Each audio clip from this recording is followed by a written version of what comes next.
Hi. When you were talking about family, it brought up a lot for me because you focus so much on connection, and I'm just wondering. So families are not perfect institutions, and I'm reading a book right now, and it's from a feminist perspective that essentially classism, racism, all of these things are actually family-based systems where you have a loyalty to the people in this community, and if you're in a system of power, then that means that your loyalty is to those people at the exclusion of others, and you maintain your power that way. And I'm wondering what it means for you to have a community or a connection that, like, we can say in this room that we're all family, but like we actually, I mean, staring into someone's eyes is different from hearing what they have to say. And so I'm wondering how those, I mean, you do this all the time, how those conversations go and how you produce a loving community. Because families can exclude people's, families can shun people, families contributed to the way the system is now. Yeah, so I actually started a group in St. Louis prior to Ferguson, but it took off after Ferguson called Witnessing Whiteness. It's just for white people. And it's for white people to talk to other white people about racism so that people of color aren't always, doing this grief porn kind of moment, telling our sad stories so white people can learn something, right? I was like, white people are actually smart enough to get this. But one of the things that I noticed from the white people that I was working with is they're like, well, it's just so cool. Like you walk into a room and you're like friends with all the black people immediately when you get there. And like you guys all know each other. And remember, we don't all know each other, right? But what I explained to them is that you can actually have this too, but you have to work on decolonization, which looks like community building. And there are two things that I say. One is, if you catch you, if you bounce, I'll catch you. I say that a lot. Like people are gonna mess up, right? I mess up. People are gonna mess up. We're not perfect people. A lot of the forgiveness really is for ourselves, not for the other person, right? We know this part. But the other thing that I say often, and I say it pretty often, is there is nothing you could do to make me love you less. Nothing. There's not a racist thing you can say to me. I'm not confused about how good you are. And I think that has got to be the commitment that we have. We are used to falling in love with people who look like us. We're not used to falling in love with people who don't look like us. And part of that is because what has happened here around race in particular in America has made the dehumanization of people necessary in order to have colonization, right? So in order to justify our inhumane treatment of people, we have to make them less human, right? So we talk about lynching pictures all the time. If you look at a real lynching picture, there are people standing behind and often they're smiling, often they're children, right? So I have to think of, what did I have to say to my kid to make a human body hanging from a tree okay? And how does that spread throughout generations, right? Because when I think about mass incarceration, I don't have anybody in my family who's ever been incarcerated. But because those are my brothers and sisters, those are people who look like they could be in my family, I want to cry every time I think about it. And that has to be where we are. We have to work on decolonization because it is the structures. We go to this individual place, and I really want us to we're all good. So stop the individual part, right? That's a luxury of colonization, is to only have to think about yourself and how you're moving through the world. If we're really going to make systemic and institutional change, we have to decolonize this. So that means that Hillary Clinton didn't win. And I was at a conference actually speaking the day after DT won. I don't say his name. And, and I was at an all white conference. I was doing a white solidarity. I was the speaker for the white solidarity part of the conference. I know.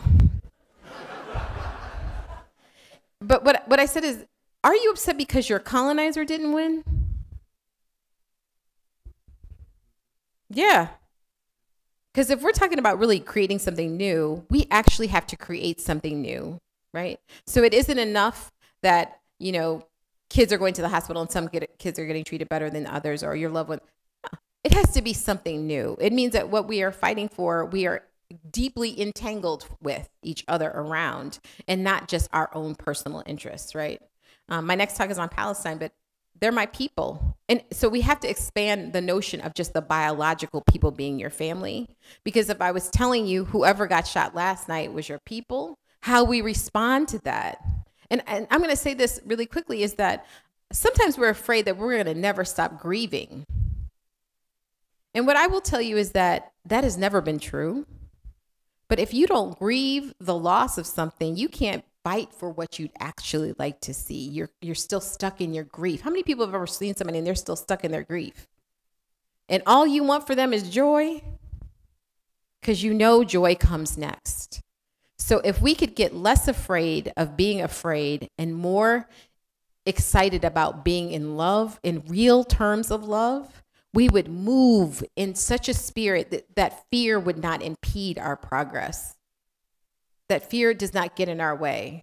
And that our family is our family, and we don't ask them to be perfect, right? I had 2 parents, they were broken people. They came from broken people, right? I'm a mother of 4. I'm sure they're probably gonna need some therapy later. I did the best I could. You know, it's all you get. I did the very best that I could, you know, and it's not over, right? We're still here. I'm still going to work on it. But like, we have to make a commitment to stay with one another. And I think that's been the difference. I think we feel like we've had a luxury to leave each other, and instead we have to stay in the fight and stay together. We talk a lot about Black history in this channel. It turns out that some of you, let me say it so, some of you think that it's not right to speak again or anymore about Black issues in America. But I believe that as long as we have ourselves in Africa, and we have you people, our brothers and sisters in the States, we should talk about these issues. We should speak about them, you understand? So I'm having a video that was done by Amy Hunter. Amy Hunter she's an Black American educator, you know, and there's a speech that she made which caught my attention, and I believe that we should exploit this video, learn from it, because there's a lot that she said in this specific interview, you know. The specific title of the video is Things White People Don't Know. Things White People Don't Know. Even the title of the video is very interesting. So she delivered this video, or this speech, at a forum that is called the Erectus Forum on February 12th, 2017. Now, this specific speech delved into the complexities of racial dynamics in America. It also was emphasizing the profound disconnect that perpetuates systemic racism. Remember the other day I told you we have individual racism, but individual racism cannot exist in a vacuum. It needs something to live at, you know? And that is where we have systemic racism. Systemic racism is racism on an elevated level, on racism on a level of the government, offices, churches, schools, hospitals. That is systemic racism. So she's trying to explain the dynamics of racism in America, or rather how it perpetuates systemic racism. It's an interesting video. I want us to watch it, get to learn from it. I shall get back where we shall also have a deep, critical analysis. Let's dive in. That is hilarious. The lady who was sitting next to asked me how long we were going to be here. Yeah, so it's a long list. I could add on and on. So I will tell you, so my name is Amy Hunter. Usually I say I'm the only Black Amy you know, because it makes people remember my name. I know, and like all the white people go like, is that a white people name? It is. So my parents were worried about us getting jobs. So race has been a part of my life since I was born. And so they named us names that they thought we could at least get an interview with. Yeah. Yeah. I mean, it is kind of the moment. And I start often with that because sometimes we think like we'll figure this out later on in life. And there are these moments that we have that we just kind of erase and think as normal or natural, but are not normal or natural. So the day your child is born, to think about the ways that race will affect their lives just shouldn't be. And so you should be able to name your kid whatever you want. When I'm all at Black Space, I get different questions about my name, like, am I adopted? Is my mother white? It's quite entertaining. So since you all didn't know any of that, I'm not adopted. Both of my parents are Black. It was just a job security kind of moment. So I'm actually going to take a minute for you to get to know each other. I know you're probably used to people talking to you. I'm not that person, though. I like people to be engaged with one another. And so I will ask you to turn to a person. Oh, let me clarify. So my mother was an ex-nun married to the son of a Baptist preacher. I know, you can't make this stuff up, y'all. Yeah, so we played church at home in many different ways. So this will be from my Baptist side of the family. I want you to find your neighbor. And then I want you to, everybody have a neighbor, somebody, take a hold of somebody. I'm going to ask you to do something with a person. So you actually need to touch just one person. One person. If you do not have a person, raise your hand. We have singles. All right? All right, everybody got somebody? If you don't have somebody, raise your hand high so we can see. Okay, there was somebody, oh, that guy on the end. In the black and white on the end. All right, is everybody listening? No. Oh, good. All right, I need y'all to listen. I don't have a lot of time. Ready? Waterfall, waterfall, shh. Okay. There's at least one person that does not have a partner. Is there another person that doesn't have a partner? Okay, man standing up. There's a guy right there. And I saw at least one other hand. There's one here. Oh, can you go to this guy over here? Yeah. All right. Anybody else? He's coming to you in blue. Do you see him with his hand up? He's your partner. All right. All right. I want you to gaze in the eyes. This activity is done in complete silence. Ready?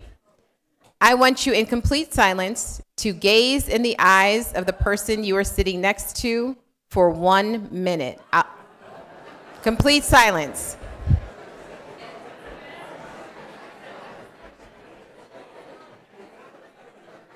Waterfall, waterfall, shh.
Time.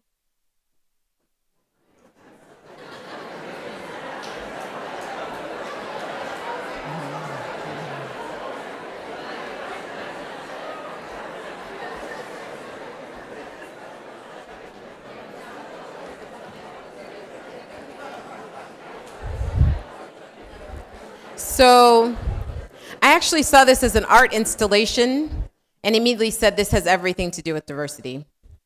Yeah. I'm really clear that what is wrong is that we are not connected. And I want you to notice the ways in which you might have been scripted to not be seen, and notice that that is not our purpose on here on earth, is to be invisible, right? Our purpose here is to show up. Yeah. I want you to notice the ways of just 1 minute of someone looking into your eyes. What a difference that makes. Yeah. I'm really clear that we are in the position we are in right now, particularly with the political situation, because we are not close. And I'm really clear that if we got close, it would be different going forward. Because it isn't enough to hear whatever my story is. What is really important is to hear everyone's story and everyone's side. And so one of the things that I talk to white people a lot about is falling in love with other white people. So it isn't really a choice for people of color, because in a system of oppression, we have to act like we like white people, even if we don't. Yeah. right there. Yeah, that's true. So it's less of an option. It's more of our socialization and scripting, because in order for us to survive and navigate the systems and the worlds that we will face, there will have to be some of that. Yeah. But it feels very optional for white people to not like each other, not to fall just deeply, madly in love with one another. And I would like to offer that it's really not an option. That dividing ourselves into the good white people and those other white people is really not helpful or useful to anyone. It definitely isn't useful to people of color. And so I would offer, if you just start with the premise that all white people are good. I know the white people always laugh at that one. Like, do you know my people? I'm like, I do. I know them. But what I actually believe is that we are born. I want everyone to think about a baby you've seen recently or someone in your family. That baby is just so good. Yeah, nothing wrong with them. Just, wow, just breathtakingly wonderful, right? They come with things they don't even need, like fingernails and eyebrows, right? They come with that kind of stuff. And we were all those babies. And then something happened to us. And we call that the cycle of socialization. And so it is the lie here in this conversation is that we don't need each other. But I can guarantee you, we come into the world needing each other with very little apologies. We cry when we're hungry, right? And if you are fortunate to live a very long life, you will leave this world needing people. The only lie was the in-between part. The truth is we need each other now. We always need each other. And so I would offer, if we spent more time gazing into each other's eyes and falling in love, not just the work that needs to be done, but the what needs to be done makes it just that much simpler and that much easier, right? So in my head, when people are saying crazy stuff to me, because I do diversity work for a living, they say all kind of crazy things to me. My first thought is, I'm sorry that happened to you. Because what you just said, I'm willing to bet, has made people not like you, has not brought people closer to you. And it's not your fault that it happened to you. And so instead of getting, irate or rolling my head or whatever, I lean in with love and offer some guidance and assistance so that you can have a big, wonderful life all the time. Does that make sense? Yeah. So that's how I want you to treat all the other people you're going to fall in love with at the end of this. But let's talk about a little bit about stuff white people get. One of my favorite ones is hotel shampoo, because I travel a lot. Yeah, I know. I thought everybody knew this, but apparently it's kind of popular that I say it, so I'm going to say it. So white people get free shampoo when they go to hotels. I think it would be really great if every time I checked into a hotel, they got me hair supplies for free. Like some oil, especially because you travel. Like if they had like maybe an ethnic kit, I think it'd be great. I mean, yeah. Like don't do the 2-in-1 shampoo conditioner. I can't use that on my hair. I need a separate, and I need like good conditioner, not the, and so just noticing like we think it's like all of these like really extreme things, right? Like, so we could talk about white people get jobs, right? And historically have been getting jobs that Black and brown people couldn't get for years, right? But if we think about just the day in and day out things that really make your life just that much easier and better, sometimes it is the smallest of things for convenience that we take for granted or think everybody gets. So how many of the white people knew that like Black and brown people probably shouldn't use the shampoo in the hotel? Okay, but look around, y'all. They're like 10 hands up. Yeah? Probably need to have some conversations going forward. I talk a lot about housing, mostly because it has intergenerational wealth attached to it. So the places in which people could inherit resource and land access to housing is really important. So it minimizes or takes some of the sting away from I worked really hard for what I got. Where I live, Black people could not move into certain spaces. We actually had racial covenants as late as 1970 written into our housing deeds. So the house that I grew up in, which was an all-white space, was actually bought by a front. My father was an executive at a company, but they would not sell it to a Black person. So someone from his office went. My parents did not actually see the inside of the house until they had already purchased it. That was in 1968. Yeah, wasn't that long ago. And so noticing that even though we don't say it's happening, it's still happening, right? So think about your neighbors who are only selling to their family members who look like them. So it's still, no, it's not in the deed technically, but if it's still kind of happening, it's still happening, right? not to mention the money that you get upon the sale. I'm going to have just one intersectional moment because I know you all just did the Women's March. We did it in St. Louis as well. Pay equity. We often quote the 76 cents on the dollar or 78 cents on the dollar. I'm going to offer that's white women. I actually believe women working together would be like super, uber cool, like rock star awesome for a couple of reasons. I think women are smart. I think we're pretty organized. I think we're loving, right? Ferguson popped off. I've yet to meet a woman who thought the tear gas thing was a great idea. Yeah. I've not yet met one woman who was like, oh, there's a crowd. Let's see if we can get some armored cars and tear gas and rubber bullets out. Let's buy some new SWAT gear, guys. Like, yet to meet one woman who thought that was a great idea, right? And so just noticing if women could work across racial lines, how much further faster we would be as people. But we keep missing it. We missed it with the suffrage movement. We missed it with ERA. We missed it with civil rights. I'm offering now could be our time to work together. But we're going to have to use language that is more inclusive. So 76 cents on the dollar actually isn't inclusive language. Women of color aren't even close to that. And we could actually fight for it all, like we're trying to get to $1. Does that make sense? Yes. And so instead of being like, yay, it's improved 4 cents in 40 years, we could be like, hey, we need our dollar, right? Like all of us. Right. I'm going to tell you the things that people won't ever tell you. Names is one of them.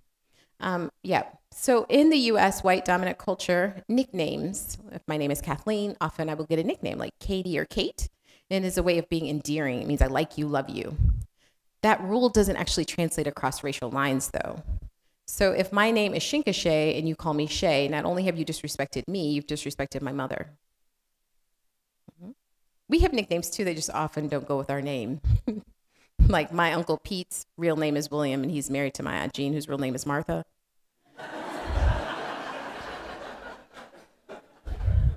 I'm saying this out loud because often we think whatever culture we're in, we think is the actual rule. And I'd like to offer that other cultures, even within the United States, have different rules. And so I will give you another example of that, which is time. In US white culture, time has meaning. It means you're reliable, dependable, and really it is a culture of early. On time is only 60 seconds. In Spanish, I missed the bus literally translates the bus left me. The global majority actually sees time as much more fluid. It doesn't have all of that meaning. We just made that part up, y'all. And so I would just say a couple of things. If time is really important to you, you probably need to tell people that really you want them to come early or actually on time instead of getting upset when they're 15 minutes late or an hour late. If I'm having a party at my house at 7 and you come at 7, you're helping me. Get ready. That's not why I gave you the time. I gave you the time so you knew what time to come after. Yeah, because it's fluid, right? So like the stuff isn't put up at 10. Yeah, if there are people still at my house, we still have stuff. And if you come at the door at 10, we greet you like, oh my gosh, I'm so glad you made it. I mean, like, where have you been? We don't do all that, right? Because relationships are really important, not the transaction, right? Two different cultural norms. So in Black space, I usually say you have about 3 questions to ask me. In US white culture, asking questions is transactional. It's how I get to know you. So you'll go to a party, they'll ask you like, how do you know the host? Like, this is crazy. Aren't we all friends of the host? Like, how do we get invited to this party? Like, why are we doing this, right? But in US culture, they're trying to get to know you, right? So they're gonna ask you a ton of questions. That doesn't work across cultural lines. If you have a relationship with me, I'll probably answer any question you have. But first, we form a relationship, then we ask questions. Does that make sense? Often I say this is because people are mostly afraid that they will not be liked or loved. This, again, is a white people thing. White people care about whether or not they're liked. I find this quite interesting. Paul Kivel, a race scholar, has actually done work on this. So not just Amy Hunter. If you need to research it, I know sometimes people need other people. I'll quote a couple other scholars for y'all to write down. Paul Kivel's done really good work on it, though. People of color don't walk around thinking people are going to like them. It's quite funny, actually. Almost even the opposite, right? And so just notice that that's your need to be liked. I'm going to cure you of this need and just offer, we already like you. Like, what if you walked around the whole world as if you were going to be liked? Now, really, this comes from familial patterns. of an in and out culture. It has nothing to do with people of color. It has more to do with your family. So in majority white US culture, there are these rules or customs or perceived thoughts and feelings about how you get in or out of your family. This also doesn't translate. I can't even imagine what you could do in my family for us to kick you out. Like, nothing. Like, I don't know. I mean, I've really tried. Like, if you went to like jail, I was like, well, then we'd have a party for you coming out of jail, I guess. I mean, you'd be gone. You wouldn't be out. I mean, we'd be shamed, but, like out for, just, there wasn't a whole lot of things, right? And so, just noticing like that is a thing. And so I'm going to offer you that if we're going to get really close, we're going to have a commitment with each other, not to push each other out. So I often say, instead of calling white people out, we like to call them in. Yeah. It isn't our fault what happened to us. These things get installed very early on when we're children. And so it isn't our fault that it happened. It is our responsibility as adults to actually work towards the kind of world we'd like to see, though. Does that make sense? All right. And dream big. People are like, oh, I just want to, no. Bigger. Dream bigger. Like, what would it really look like? Speaking in African American and other cultures of color, we say hello to each other. We acknowledge each other with a smile or a head nod. It is a sign of respect. It doesn't really mean hi. I mean, it means hi, but it means more than hi. It means I see you. You are human. Now, I say this, and I like white people because they're like, okay, should I talk to all the Black people? Like, I mean, you don't have to like do a formal hi, just like it's a very quick thing, because when I'm walking with my white friends, they're like, so many people. Like, I don't know those people. I don't know them. They're just Black people. I walk by, I'm like, it's good. It's like my favorite part about being Black. Let me be clear. This is my very favorite part. Like, anywhere I am, like walking down the street and like, it's good. You should try it. Now, I don't do this to white people because I understand it's not part of their culture. They do have a culture around speaking if you are wealthy or important. Yeah, you get a last name and you are often not ignored. So it's not like you don't have a culture of it. I'm just naming what the culture looks like. Does that make sense? All right, good deal. The last thing that white people get is stuff for you. Flesh tone, suntan, pantyhose. Like, I just think it'd be cool to buy makeup at Walgreens personally, like anywhere I am in the United States, instead of going to Sephora, which is much more expensive.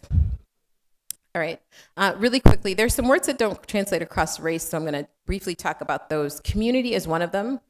Oftentimes when white people are talking about community, they're talking about neighborhood. Community has a much broader words for people of color. It could mean where my mother lives, the church to my sorority. I mean, it could be a bunch of stuff outside of a neighborhood. So that word doesn't translate across race. Culture doesn't translate across race, right? So when we're talking to white people about culture, they're like, we don't have one. You do have one.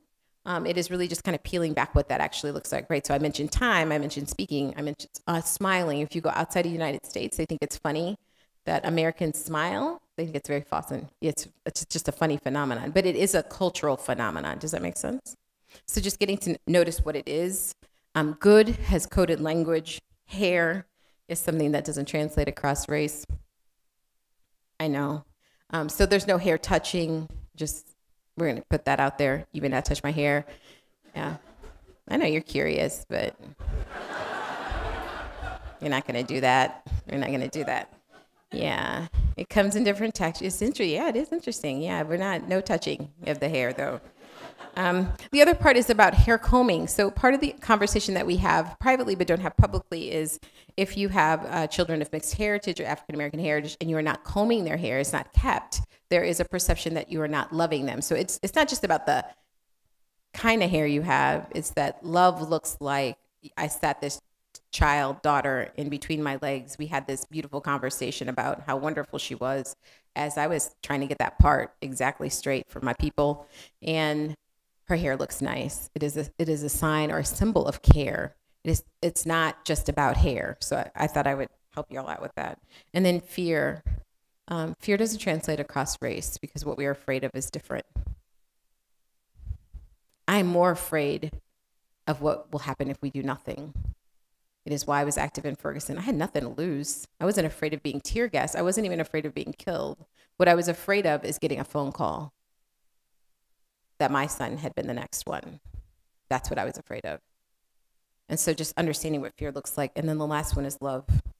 I honestly think we should probably work a little harder across the lines of race to really fall in love with each other. Not like a kittens and puppies love, but the kind of love you want to wake up to. The kind of love when it walks in the door, you're smiling at, like that kind of love. And that doesn't translate across race very often. And if there was something I wanted us to work on, it would definitely be there.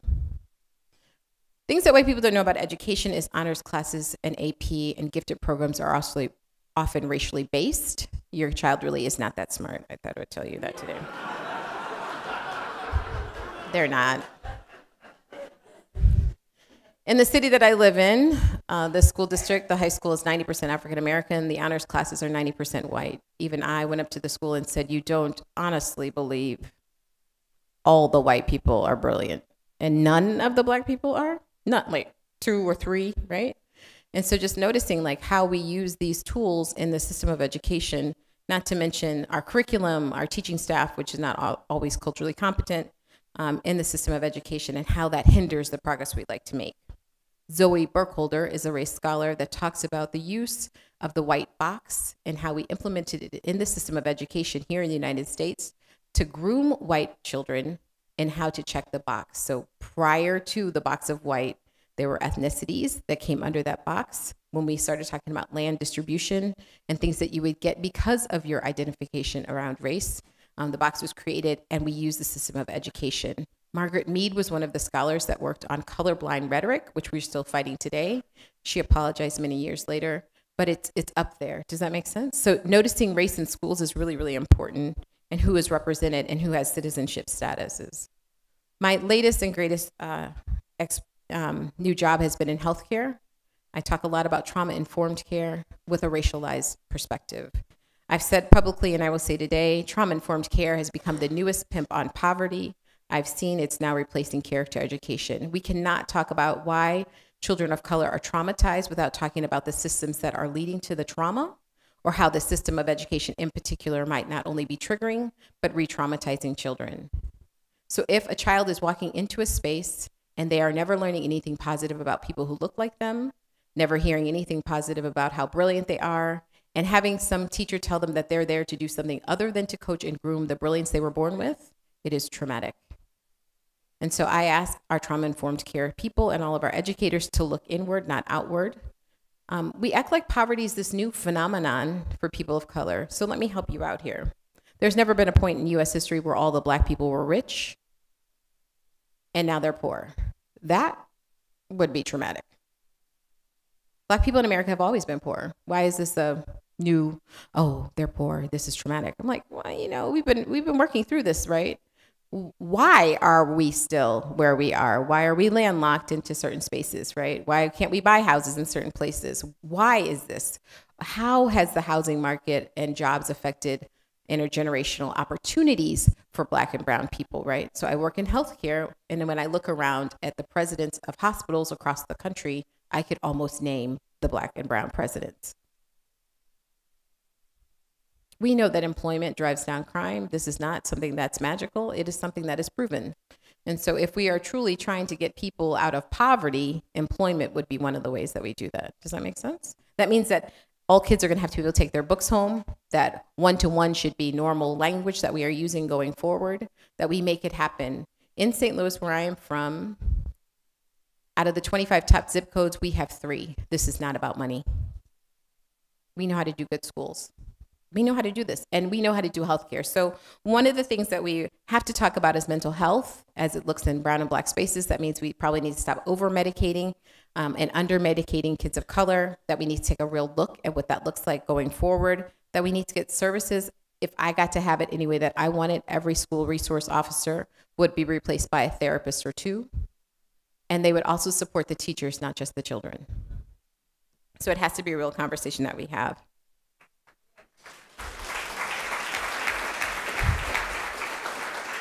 The last thing I will say is about law enforcement. So I've said this before, and I will say it actually in the next session. Law enforcement cannot be property managers. They cannot just be moving people's bodies and limiting people's freedoms from going in spaces and places. They have to actually be people that protect and serve. I mentioned that my activism in Ferguson led me to do a lot of things. One was to actually get tear gas several times, which I don't recommend necessarily, but it was the what. And so 3 days after Michael Brown was killed in St. Louis, I was asked to speak in front of a church, kind of like this church, just with more black people. And that was funny. And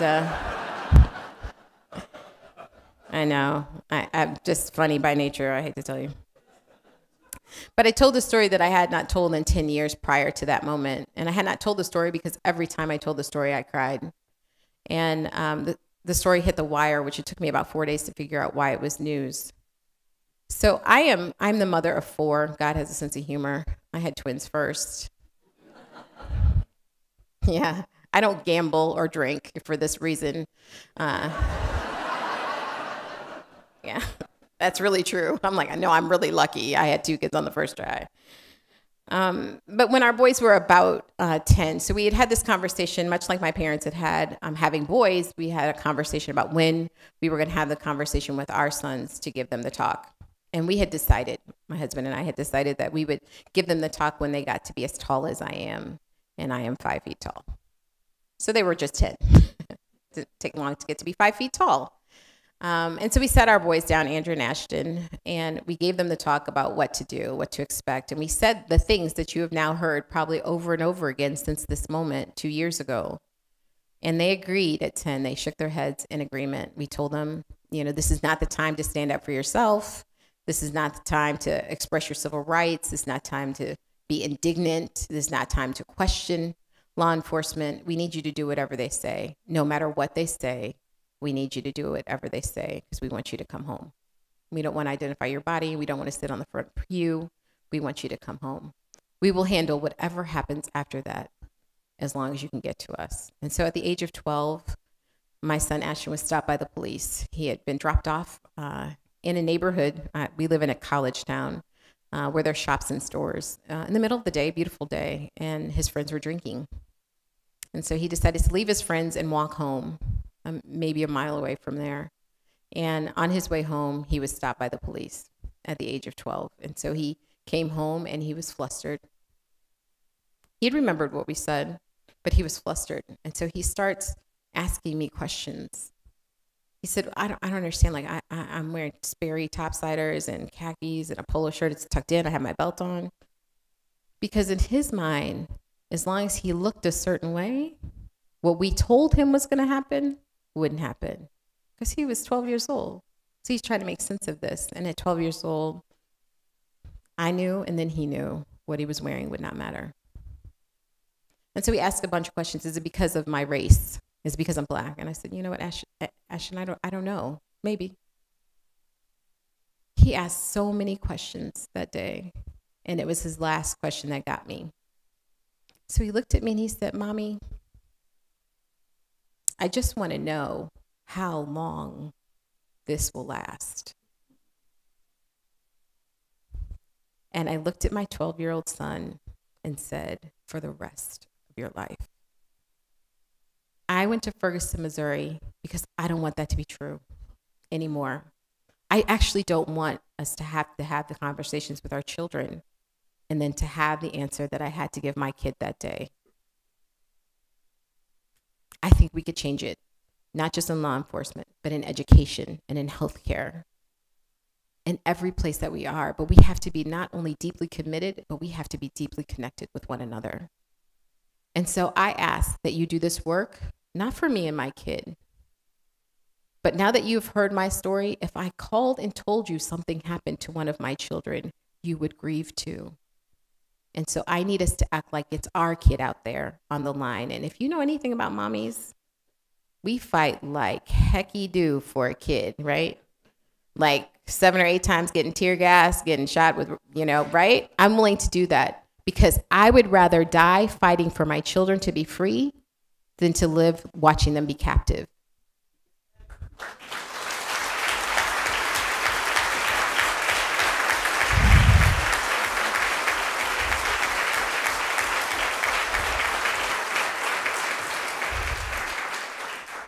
So I often use a word that's called fictive kinship. It just means that we're related to each other. So Black people do this all the time. White people do it too. It just looks different. And yeah, they do. How many of you all have a man or a woman in your life you're not biologically related to, but they're like your brother or sister? Okay. There's a scholarship word for that. It's called fictive kinship. So I'm going to assume that we're all family now and in this fight together. Yeah? Let's make this happen, y'all. Thank you.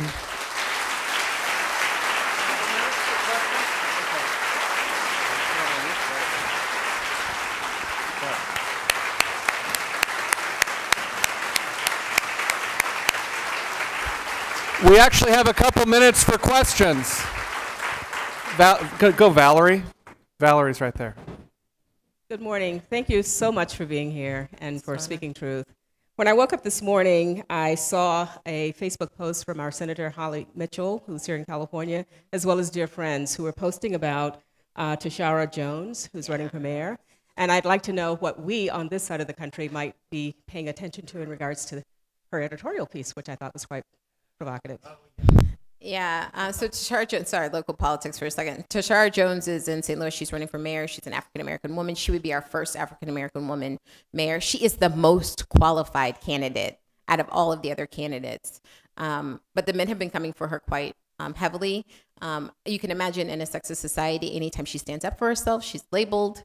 And so writing her editorial piece was actually like not just smart, but brilliant way to get her voice out there. Our platforms have been largely on crime.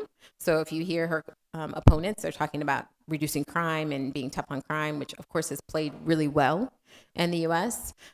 My favorite part about who she is and what she's done for our city so far is that as our treasurer, she's opened a savings account for every child in our public school system. That's pretty cool. Yeah, she's using the parking meter surplus. So, you know, like when you get a ticket. I mean, I pay my tickets with like dignity now, right? I'm like, well, it's $15, but it's going to college, right? And so I think we need, right, thoughtful leaders that are thinking about really creative ways to get to where we really want to go and not just pandering kind of for their own popularity. So she's a kid of a politician. But she definitely should win. I'm on her team. I'm canvassing for her. I gave her some of my money, so I'm definitely on her team. But I think it is going to take those not just brave voices, but really strong voices to make a difference. And strategy-wise, I think that's the other part I really appreciate it. It's not like I hope this happens. It's like, no, let's like really figure out a way to make this happen. Where's the research that says, you know, kids that have even $5 in a savings account are more likely to go to college than kids without. And so for her to set that up for literally thousands of children, not only increases our employment opportunities, but the people we can hire, you know, in years to come, but we get to be a smarter, better community. So if there's, I mean, donate. She needs money. Lyda Cruzan, the white woman who's running against her, has lots and lots of money. She lives in a very affluent part of town. She has like her 4 black friends that are all in her commercial. And yeah, but you know, you can imagine, you know, the men are little, you know, politics are still very male dominated. So they're having a bit more of an ease kind of even navigating. They've targeted her on her gender, who she's dating. I mean, anything you can think of, she's had to do it. So if you can get behind a candidate and donate to her, I would strongly recommend it. Her name's Tashara Jones and she's amazing. Go ahead. Thank you. Hi. When you were talking about family, it brought up a lot for me because you focus so much on connection. And I'm just wondering, so families are not perfect institutions, and I'm reading a book right now, and it's from a feminist perspective, that essentially classism, racism, all of these things are actually family-based systems where you have a loyalty to the people in this community, and if you're in a system of power, then that means that your loyalty is to those people at the exclusion of others, and you maintain your power that way. And I'm wondering what it means for you to have a community or a connection that, like we can say in this room that we're all family, but like we actually, I mean, staring into someone's eyes is different from hearing what they have to say. And so I'm wondering how those, I mean, you do this all the time, how those conversations go and how you produce a loving community, because families can exclude people's, families can shun people, families contributed to the way the system is now. Yeah, so I actually started a group in St. Louis prior to Ferguson, but it took off after Ferguson, called Witnessing Whiteness. It's just for white people. And it's for white people to talk to other white people about racism, so that people of color aren't always, doing this grief porn kind of moment, telling our sad stories so white people can learn something, right? I was like, white people are actually smart enough to get this. But one of the things that I noticed from the white people that I was working with is they're like, well, it's just so cool. Like, you walk into a room and you're like friends with all the black people immediately when you get there. And like, you guys all know each other. And remember, we don't all know each other, right? But what I explained to them is that you can actually have this too, but you have to work on decolonization, which looks like community building. And there are two things that I say. One is, if you catch you, if you bounce, I'll catch you. I say that a lot. Like, 'cause people are gonna mess up, right? I mess up. People are gonna mess up. We're not perfect people. A lot of the forgiveness really is for ourselves, not for the other person, right? We know this part. But the other thing that I say often, and I say it pretty often, is there is nothing you could do to make me love you less. Nothing. There's not a racist thing you can say to me. I'm not confused about how good you are. And I think that has got to be the commitment that we have. We are used to falling in love with people who look like us. We're not used to falling in love with people who don't look like us. And part of that is because what has happened here around race in particular in America has made the dehumanization of people necessary in order to have colonization, right? So in order to justify our inhumane treatment of people, we have to make them less human, right? So we talk about lynching pictures all the time. If you look at a real lynching picture, there are people standing behind and often they're smiling, often they're children, right? So I have to think of, what did I have to say to my kid to make a human body hanging from a tree okay? And how does that spread throughout generations, right? Because when I think about mass incarceration, I don't have anybody in my family who's ever been incarcerated. But because those are my brothers and sisters, those are people who look like they could be in my family, I want to cry every time I think about it. And that has to be where we are. We have to work on decolonization because it is the structures. We go to this individual place, and I really want us to we're all good. So stop the individual part, right? That's a luxury of colonization, is to only have to think about yourself and how you're moving through the world. If we're really going to make systemic and institutional change, we have to decolonize this. So that means that Hillary Clinton didn't win, and I was at a conference actually speaking the day after DT won. I don't say his name, and and I was at an all white conference. I was doing a white solidarity. I was the speaker for the white solidarity part of the conference. I know. But what I said is, are you upset because your colonizer didn't win? Yeah. Because if we're talking about really creating something new, we actually have to create something new, right? So it isn't enough that, kids are going to the hospital and some kids are getting treated better than others, or your loved one. It has to be something new. It means that what we are fighting for, we are deeply entangled with each other around, and not just our own personal interests, right? My next talk is on Palestine, but they're my people. And so we have to expand the notion of just the biological people being your family. Because if I was telling you whoever got shot last night was your people, how we respond to that. And I'm going to say this really quickly, is that sometimes we're afraid that we're going to never stop grieving. And what I will tell you is that has never been true. But if you don't grieve the loss of something, you can't fight for what you'd actually like to see. You're still stuck in your grief. How many people have ever seen somebody and they're still stuck in their grief? And all you want for them is joy? Because joy comes next. So if we could get less afraid of being afraid and more excited about being in love, in real terms of love, we would move in such a spirit that fear would not impede our progress, that fear does not get in our way. And that our family is our family, and we don't ask them to be perfect, right? I had two parents, they were broken people. They came from broken people, right? I'm a mother of 4. I'm sure they're probably gonna need some therapy later. I did the best I could. It's all you get. I did the very best that I could, and it's not over, right? We're still here. I'm still going to work on it. But we have to make a commitment to stay with one another. And I think that's been the difference. I think we feel like we've had a luxury to leave each other, and instead we have to stay in the fight and stay together. Now, after carefully watching this video, here is my deep critical analysis as I promised. I wanted us to address the main theme of this video or this speech that was made by Amy Hunter. The main theme here I could see was the necessity of genuine connection to address racial disparities. The necessity of genuine connections to address racial disparities. We need genuine connection between black people, white people, Hispanics, the Latinas, the Chinese, anyone living in America needs a genuine connection, but not one which is fake. You understand? So Hunter persists that the crux of racial issues lies in our lack of authentic connection. She asserts that I am really clear what is wrong, is that we are not connected. This sentiment underscores the idea that without understanding and valuing each other's experiences, particularly those of marginalized communities, societal divisions and injustices persist, you know? So we don't have connection, that's why we have racism. This is according to Amy, this lady from America, Amy Hunter. Now, here's a bit more to what she said. She gives some analysis that I find really impactful to the black people, where she talks about the role of fictive kinship.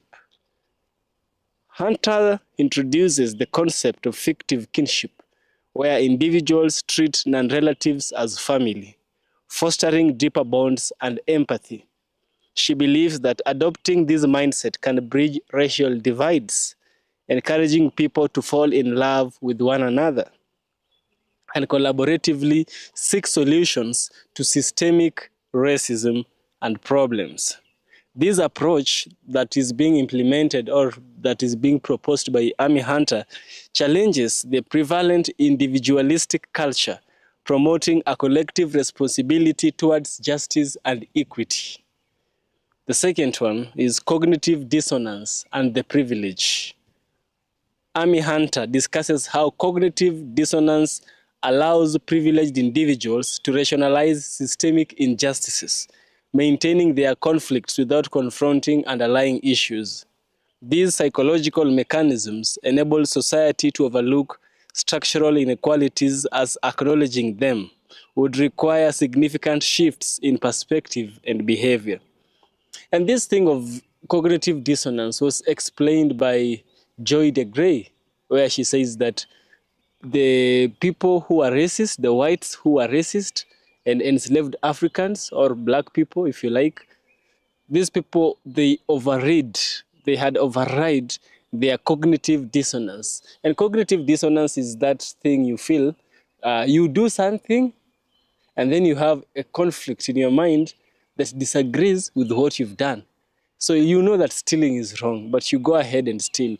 In the back of your mind tells you you've done something wrong and you might cause harm or you might get jailed. So this thing which opposes that which you do, this activity, this whole activity, we call it cognitive dissonance. So the third one is the impact of segregation, as told by Amy Hunter. Hunter highlights that active segregation perpetuates ignorance and indifference among white communities regarding the realities faced by people of color. This deliberate separation fosters an environment where systemic racism thrives unchallenged, as those unaffected remains oblivious or indifferent to its existence. The fourth one is challenging the good and the bad binary. Hunter critiques the simplistic categorization of individuals as merely good or bad concerning racism. And this is very interesting because I think she's borrowing this idea from the theory of consequentialism, which basically says we only have two standards to judge our action. We don't have any other standard but two. Either your action is good or it's bad. There's nothing you can do which sits in the middle. So she borrows this from consequentialism theory of philosophy. Now, this binary concept of good and bad perspective hinders genuine self-reflection and acknowledgement of implicit biases, preventing meaningful progress in addressing racial injustices. Number 5, according to this Black American sister, is call to action. Madam Hunter emphasizes the importance of white individuals actively engaging in self-examination and confronting their own racial biases. She encourages moving beyond passive acknowledgement to taking concrete actions that challenge and dismantle systemic racism, fostering environments where equity and conclusions are the norms. You know, that is such a powerful tenets of this speech. I'll come back again and remind you, which she spoke of the role of fictive kingship. She also spoke of cognitive dissonance. She spoke of the impact of segregation. She spoke of challenging the good and bad binary. And finally, she talked about call to action by summarizing her video, you know. In conclusion, Amy Hunter's speech serves as a profound call for introspection and action by recognizing the deep-seated issues stemming from disconnection and ignorance, particularly within the white communities. She advocates for a transformative action rooted in a genuine relationship and collective responsibility. Her insights challenge individuals to move beyond superficial understanding of race, urging a commitment to systemic change through empathy, education, and active participation in dismantling oppressive structures. Yes, that was Amy Hunter, and that was her speech. And I believe you can get something to learn from Amy Hunter. Become a better person. You can become a better person by knowing something newer each day. And here we have Amy Hunter. You can learn something from her. And if you do, subscribe to the channel. I will surely appreciate. And see you in the next one.